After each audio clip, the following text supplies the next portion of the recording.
Morning students, आज हम marketing में प्रोडक्ट प्लानिंग एंड डेवलपमेंट की बात करेंगे। प्रोडक्ट प्लानिंग एंड डेवलपमेंट का क्या मतलब है, यानी उत्पाद नियोजन तथा विकास। सबसे पहले मैं आपको बताना चाहूँगा कि हमने लास्ट वीडियो में प्रोडक्ट प्लानिंग और प्रोडक्ट डेवलपमेंट को सेपरेटली पढ़ा है। आज हम जो product planning and product development है उनको एक साथ जोड़कर पढ़ेंगे कि प्रोडक्ट प्लानिंग एंड डेवलपमेंट का मतलब क्या है। इसके साथ ही जो प्रोडक्ट प्लानिंग एंड डेवलपमेंट है इसमें कौन कौन सी एक्टिविटीज़ हैं परफॉर्म की जाती है, इसके कंपोनेंट्स क्या हैं, इसके स्कोप क्या हैं, इनके बारे में भी जानने का प्रयास करेंगे। तो आइए शुरुआत करते हैं। प्रोडक्ट प्लानिंग एंड डेवलपमेंट क्या है। देखिए, प्रोडक्ट प्लानिंग एंड डेवलपमेंट में 3 जो एक्टिविटीज़ है वो इंक्लूड की जाती है। ध्यान से समझना आप। ये एक प्रकार से जो प्रोडक्ट मैनेजमेंट है, उत्पाद प्रबंध, उसका एक पार्ट है, जिसके अंदर हम क्या करते हैं प्रोडक्ट प्लानिंग एंड डेवलपमेंट में, जो कोई नया प्रोडक्ट है, नया आइटम है या प्रोडक्ट है, उसका हम प्लानिंग करते हैं, उसको डेवलप करते हैं, ठीक है, और उसके बाद कंपनी की प्रोडक्ट लाइन में उसको ऐड करते हैं। अब आप पूछेंगे कि प्रोडक्ट लाइन क्या होती है। प्रोडक्ट लाइन कंपनी के जितने भी समान नेचर के, जो सिमिलर नेचर के जो प्रोडक्ट, नंबर्स ऑफ प्रोडक्ट होते हैं, उनकी जो सीरीज है उसको हम प्रोडक्ट लाइन कहते हैं। एग्जाम्पल के तौर पर देखिए कि जो कोलगेट है वो एक तरीके से जो उसका टूथपेस्ट, अलग अलग प्रकार का जो टूथपेस्ट आता है तो वो उसका प्रोडक्ट लाइन है, ठीक है ना। एक तरीके से डेंटल प्रोडक्ट के लिए उसमें कोलगेट सेंसोडाइन है, कोलगेट मैक्स है, कोलगेट फ्रेश है, ठीक है ना। तो इस प्रकार से ये जो अलग अलग प्रोडक्ट आते हैं ये उसका प्रोडक्ट लाइन है। इसी प्रकार से जो हिंदुस्तान यूनिलीवर का जो प्रोडक्ट आते हैं, जैसे नहाने का साबुन वगैरह है तो उसके कई प्रकार हैं, तो ये उसका प्रोडक्ट लाइन है। कंपनी जैसे कोई बाइक बनाने वाली कंपनी है, हीरो कंपनी है, तो उसके पास कितने ही एक ही सेगमेंट के बाइक्स हैं, ठीक है ना। बजट सेगमेंट है, कितने बाइक्स हैं, वो सभी उसके क्या है, उसकी प्रोडक्ट लाइन है। तो हम बात कर रहे थे कि इस प्रोडक्ट प्लानिंग एंड मैनेजमेंट में क्या इंक्लूड करते हैं। तो एक तो जो नया प्रोडक्ट है उसकी प्लानिंग करना, उसको डेवलप करना तथा कंपनी की प्रोडक्ट लाइन में उसको शामिल करना। दूसरी बात है कंपनी के जो एग्जिस्टिंग प्रोडक्ट हैं, जो भी एग्जिस्टिंग प्रोडक्ट है उसमें मॉडिफिकेशन करना है। मॉडिफिकेशन इन द सेंस उसका कलर में चेंज करना है, उसका शेप में चेंज करना है, डिजाइन में चेंज करना है, इंग्रेडिएंट्स में चेंज करना है, फीचर्स में चेंज करना है, क्वालिटी में चेंज करना है, सो एंड सो ऑन। तो ये चेंज करके, और उसके बाद जो थर्ड एक्टिविटीज है वो कंपनी की प्रोडक्ट लाइन में जो अनप्रॉफिटेबल प्रोडक्ट हैं और अनरिलेवेंट प्रोडक्ट हैं, जब भी आज वर्तमान में उन प्रोडक्ट की यदि डिमांड नहीं है तो ऐसे में उन प्रोडक्ट को कंपनी की प्रोडक्ट लाइन से बाहर करना है। तो ये जो तीनों एक्टिविटीज से रिलेटेड जो प्लानिंग है, जो डायरेक्टिंग है और कंट्रोलिंग एक्टिविटीज है, उन सभी को मिलाकर हम उन्हें प्रोडक्ट प्लानिंग एंड डेवलपमेंट कहते हैं। अब देखिए, एक एग्जांपल हम समझ सकते हैं कि जो मारुति सुजुकी है वो एक ऑटोमोबाइल कंपनी है, कार बनाने वाली कंपनी है, जो विभिन्न प्रकार की जो गाड़ियां हैं वो बनाती है। और इसमें क्या है कि जैसे नई गाड़ी है उसको ऐड करते हैं, जो एग्जिस्टिंग प्रोडक्ट है उसमें मॉडिफिकेशन करते हैं। किस प्रकार से करते हैं, देखिए, कंपनी मारुति सुजुकी ने अपना जो नया गाड़ी है बेलेनो, वो अपनी प्रोडक्ट लाइन में ऐड किया है। इसके साथ ही जो उसके एग्जिस्टिंग प्रोडक्ट है उसमें भी उसने मॉडिफिकेशन कर दिया। अभी मारुति सुजुकी की जो जितनी भी गाड़ियां आ रही है वो सब पेट्रोल के द्वारा चलने वाली गाड़ियां हैं, उसने डीजल पर आधारित जो गाड़ी है वो बंद कर दी बनानी, ठीक है ना। तो एक प्रकार से ये क्या हो गया, ये मॉडिफिकेशन हो गया एग्जिस्टिंग प्रोडक्ट। मारुति सुजुकी ने जो अपना 800 मारुति 800 जो प्रोडक्ट था उसकी डिमांड कम हो गई, पॉपुलरिटी कम हो गई, इसके कारण उसने मारुति 800 को अपने प्रोडक्ट लाइन से बाहर कर दिया। तो ये जो प्रयास है मारुति सुजुकी के, इसी को हम कहते हैं प्रोडक्ट प्लानिंग एंड डेवलपमेंट, और ये प्रोडक्ट मैनेजमेंट का पार्ट है। अब देखते हैं प्रोडक्ट प्लानिंग एंड मैनेजमेंट में कौन कौन से एक्टिविटीज हैं, कंपोनेंट्स क्या है, स्कोप क्या है, आइए समझते हैं। सबसे पहले हम बात करते हैं रिसर्च। प्रोडक्ट प्लानिंग में हम प्रोडक्ट रिसर्च करते हैं, कंज्यूमर रिसर्च करते हैं, मोटिवेशन रिसर्च करते हैं। प्रोडक्ट रिसर्च क्या है कि जो एग्जिस्टिंग प्रोडक्ट है उसमें क्या कमियां हैं, किस प्रकार से उसमें सुधार किया जा सकता है, ऐसी कौन सी कमी है जिससे कोई भी कस्टमर की जरूरत है वो पूरी नहीं हो रही, उनको पहचानना है। ठीक, फिर उसके बाद कंज्यूमर रिसर्च, यहाँ पर हम कंज्यूमर्स की जो नीड्स है, वांट्स है, डिजायर्स है, या कंज्यूमर के लाइकिंग है, डिसलाइकिंग है, प्रेफरेंस है, उसको हम समझते हैं। मोटिवेशन रिसर्च क्या है? मोटिवेशन रिसर्च में हम उन एलिमेंट को उन इनर जो आंतरिक जो फीलिंग है कंज्यूमर के, जो कॉन्शियस या सबकॉन्शियस माइंड में, ठीक है ना, उनको हम समझने का प्रयास करते हैं कि ऐसे कौन कौन से मोटिवेटिंग फैक्टर हैं, मोटिवेटर है, स्टिमुलेटर है, प्रेरक तत्व है जो कंज्यूमर को प्रोडक्ट को बाय करने के लिए प्रेरित करते हैं। तो ये रिसर्च के अंदर 3 प्रकार का रिसर्च होता है, एक प्रोडक्ट रिसर्च, फिर कंज्यूमर रिसर्च और फिर मोटिवेशन रिसर्च। नेक्स्ट है डिटरमाइनिंग प्रोडक्ट एट्रीब्यूट्स। अब हम जो प्रोडक्ट एट्रीब्यूट्स है उनको भी डिसाइड करते हैं। प्रोडक्ट एट्रीब्यूट्स पे क्या क्या शामिल होता है, देखिए प्रोडक्ट नेम, उसका नाम है प्रोडक्ट का, जैसे देखिए जो अलग अलग प्रकार के प्रोडक्ट आते हैं, जैसे हीरो का जो गाड़ी है HF डिलक्स, ठीक है ना, या फिर कोई बेलेनो है, या स्विफ्ट डिजायर है, या फिर जो स्मार्टफोन के अंदर जो एप्पल का आता है, आईफोन वगैरह। तो ये नाम डिसाइड करना है, ठीक है ना, नाम ऐसा होना चाहिए जिससे कि किसी कंपनी के बारे में जानकारी प्राप्त हो, जो याद रखने में आसान हो, जो अपने आप में अट्रैक्टिव हो, ठीक है ना, ऐसा नाम रखना। फिर उसका साइज है, कलर है, उसका प्राइस डिसाइड करना है, प्रोडक्ट का स्टाइल डिसाइड करना है, डिज़ाइन डिसाइड करना है। इसके साथ ही प्रोडक्ट का जो फैशन है, फैशन एक प्रकार से जो उसमें चेंजेस हो रहे हैं कस्टमर के बिहेवियर में बदलाव की वजह से, उनको भी समझना है कि जो कॉम्पिटिटिव प्रोडक्ट है उसमें क्या बदलाव हो रहा है, हमें किस प्रकार से अपने प्रोडक्ट में चेंज करने, उनको समझना है। उसके बाद है प्रोडक्ट क्वालिटी है, प्रोडक्ट ब्रांड है, पैकेजिंग है। अब देखिए यहाँ पर प्रोडक्ट का जो ब्रांड है, ब्रांड हम किसे कहते हैं कि जिस नाम से ब्रांड कुछ भी हो सकता है, कोई सिंबल हो सकता है, साइन हो सकता है, कोई एक तरीके से पिक्चर हो सकता है, कोई नेम हो सकता है, जिसके नाम से प्रोडक्ट को पहचाना जाता है, प्रोडक्ट को पॉपुलराइज किया जाता है। और दूसरा जो चीज़ है ट्रेडमार्क। ब्रांड और ट्रेडमार्क के अंतर एक ही है कि ब्रांड और ट्रेडमार्क वैसे दोनों एक है, बट ब्रांड रजिस्टर्ड और अनरजिस्टर्ड दोनों हो सकते हैं, बट ट्रेडमार्क केवल रजिस्टर्ड ही होता है। यानी जो सिंबल साइंस जो हम यूज करेंगे यदि उनका हम रजिस्ट्रेशन करवा लेते हैं तो कोई भी दूसरा व्यक्ति है उनका मिसयूज नहीं कर पाता। तो यहाँ पर हम देखिए पैकेजिंग भी डिसाइड करते हैं। पैकेजिंग में क्या है, पैकेजिंग का यूज है प्रोडक्ट को प्रोटेक्ट करने के लिए, उसको अट्रैक्टिव बनाने के लिए, उसको यूजर फ्रेंडली यूज करने के लिए। इसके साथ ही उस प्रोडक्ट को एक तरीके से सेफ ट्रांसपोर्टेशन के लिए, ठीक है ना, एक स्थान से दूसरे स्थान पर हम सही तरीके से प्रोडक्ट को डिलीवर कर पाए, तो उसका पैकेजिंग है। फिर उसका लेबलिंग। लेबलिंग क्या होता है, लेबल होता है किसी प्रोडक्ट पर जो एक तरीके से स्टिकर चिपकाना है या उस पर जो भी है इंफॉर्मेशन है वो प्रिंट करना है। इसमें उसका प्राइस हो गया, उसमें क्या क्या इंग्रेडिएंट शामिल है, इसके उसका वेट कितना है, उसका एक्सपायरी डेट कितना है, जो कंप्लेन का एड्रेस क्या है, तो ये सभी चीज़ें लेबलिंग में आती है। लेबलिंग एक प्रकार से इंफॉर्मेशन देने का माध्यम है और दूसरा प्रोडक्ट को अट्रैक्टिव बनाने का भी कार्य करता है।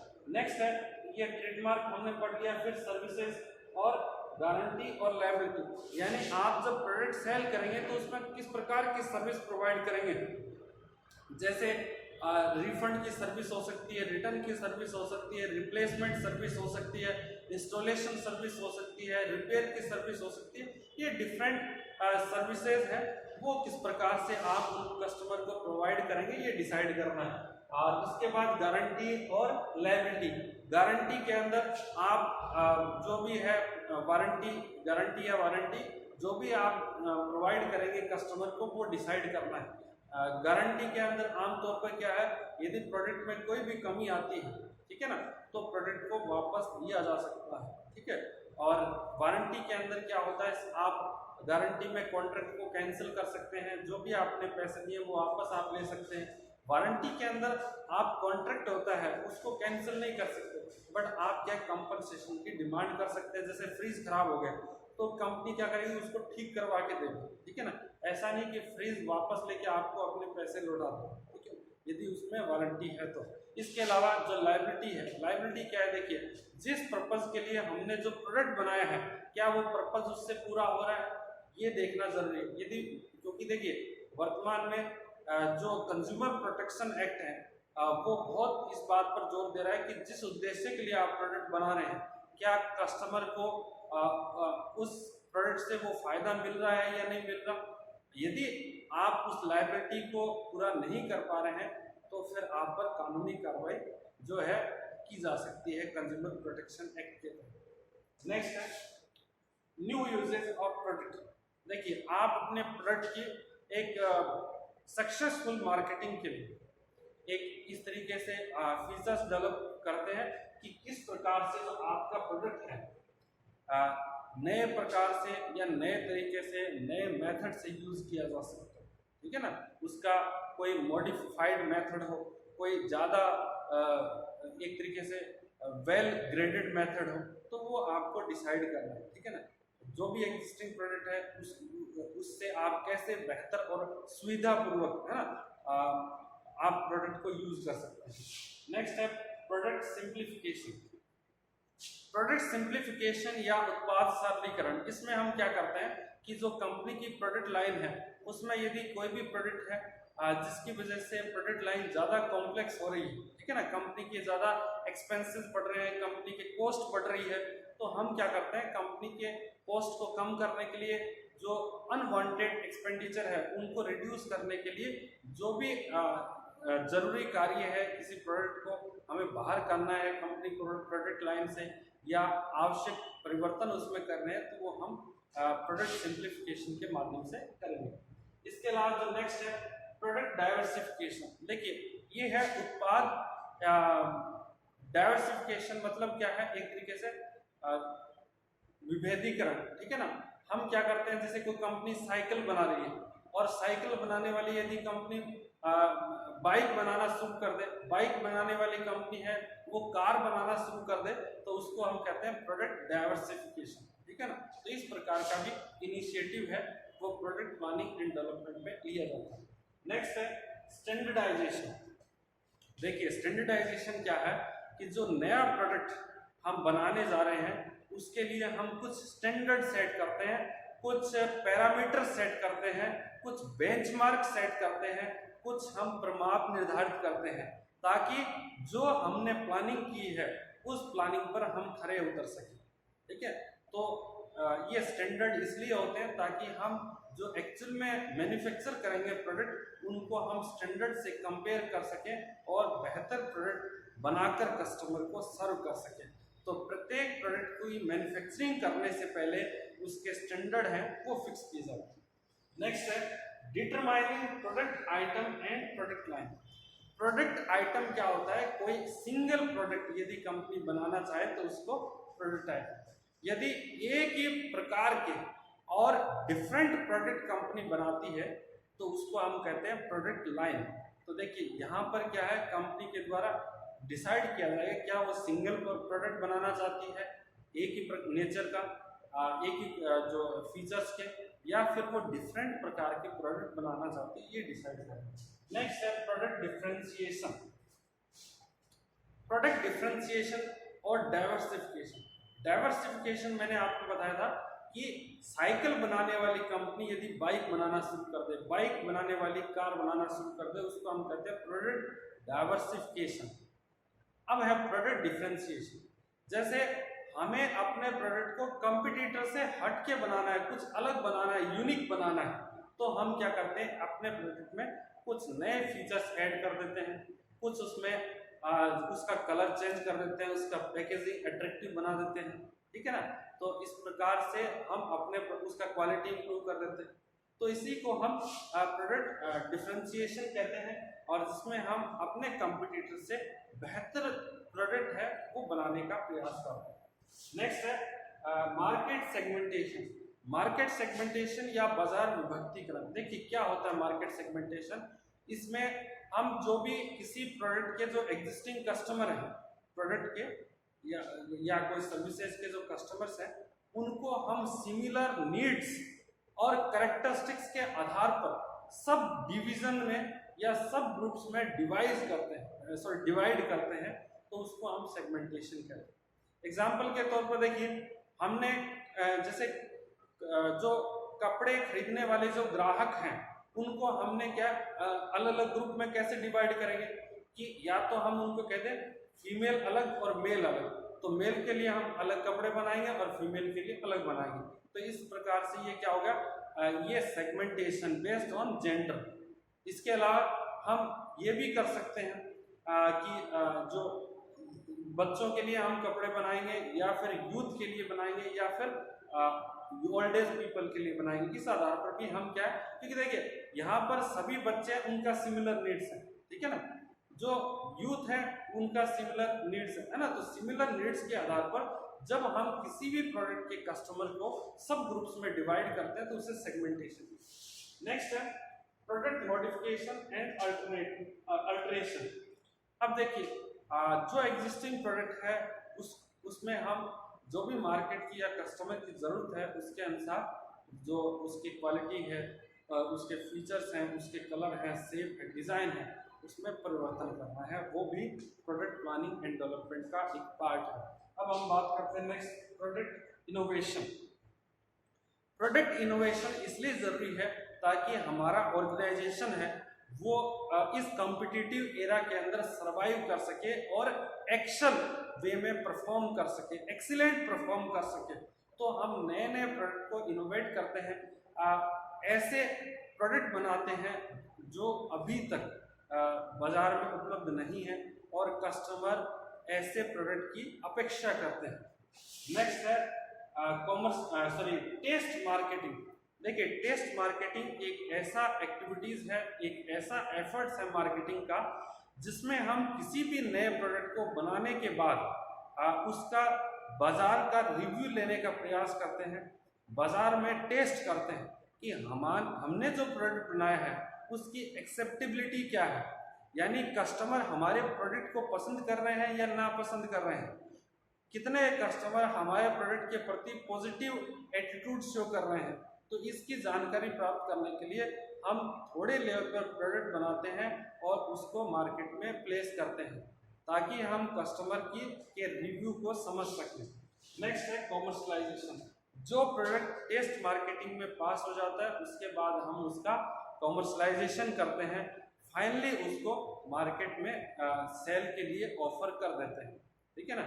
तो यहाँ पर उसके बाद नेक्स्ट है कॉमर्शलाइजेशन। एक ऐसा नहीं है कि जो भी हमने प्रोडक्ट बनाया है वो एक साथ ही पूरे बाजार के अंदर हम उसको सेल करेंगे, ऐसा नहीं है। कॉमर्शलाइजेशन के हम क्या करते हैं कि जो प्लान्ड मार्केट एक्सपेंशन पॉलिसी का यूज करते हैं, यानी सबसे पहले हम जो मुख्य बाजार है या मेन मार्केट है वहाँ पर प्रोडक्ट को हम बिक्री के लिए उपलब्ध करवाते हैं। इसके बाद जो भी अदर या जो सेकेंडरी मार्केट है वहाँ पर हम उसको उपलब्ध करवाएंगे, ठीक है ना। तो इसमें ये ध्यान रखा जाता है।